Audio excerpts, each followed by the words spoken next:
Good early morning, YouTube. It is about almost 7 a.m. I took off at 3:45 and wanted to get over to the Kanc to catch a sunrise for a change. The ride wound up going into New Hampshire where the Kanc is and into a bit of Maine on Route 5. It was a 324-mile ride, and it was my record for the year. It took until 1 p.m., so I guess that's about an 8-hour ride.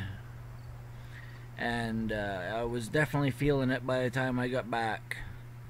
Even my teeth felt like they were getting clobbered out of my skull.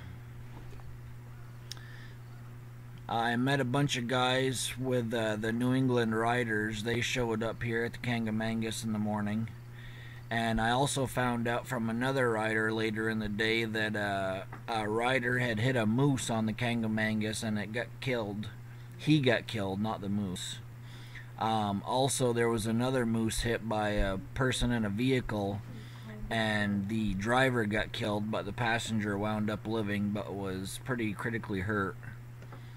So always be careful.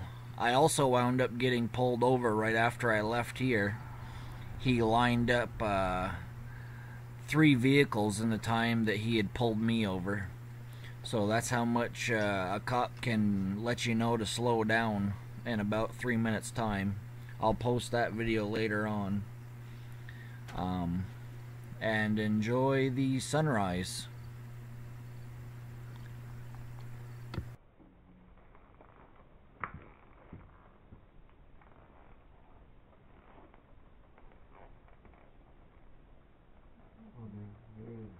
Peak a little bit. Just a little bit. Just a little bit. Just a tiny bit. Oh, here it comes. That's something. That's fast. It I comes up a know. lot faster than it sets. Wow. Seems like it takes forever for it to set.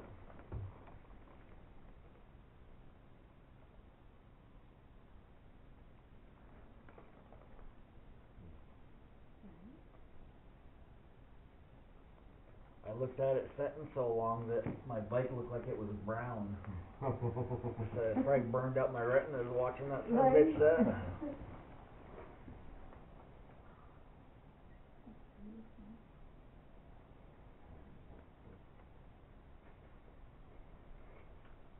Better do any camera than I have on my own.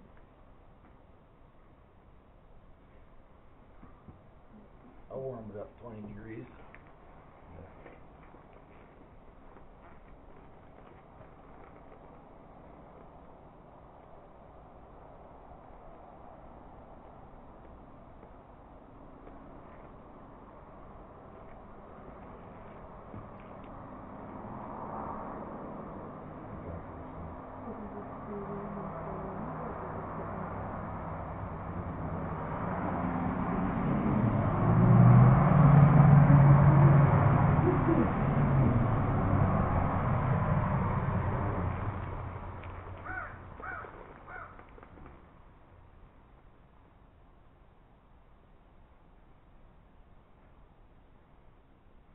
You guys have any eagles down that way, around Connecticut and stuff?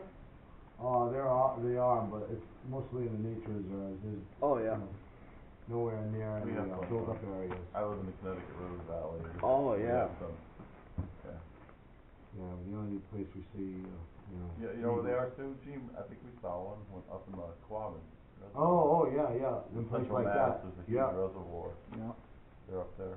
Well, they need to establish such a big nest that Yeah. it'd have to be a place where they're not Yeah, disturbed. they're huge. Where we saw a lot of them was when we went down to, where was it? When we went down to Gettysburg down there. There was an area where there was a whole bunch of nesting areas that were man-made. They were actually structures Yep. for them to build. Yeah. And there's quite a few. Newport, down there. Vermont's got one. But yeah, they're establishing their own nests all over Vermont, and they're wiping the cats out. around my store, my local store. Yeah. It looked like a nightmare for missing cats. There was just like 15, 16 different missing cats all of a sudden. Actually, one of my old cat, all of a sudden, a couple, 3 years ago when they first started coming around, he would always be underneath stuff. And I could never figure it out. And then I wound up losing another cat, and I was like, that's why, you smart old bastard. You ain't gonna get hit by one of those, are ya? I guess they'll pick up a small deer. Wow. They drop them in the power lines. That's how I know. Wow. Oh, That's a pretty good bird. Frickin' powerful. As long as we use motorcycles, I'll be alright. Yeah. I don't want my bike taken away. Fly away and land up.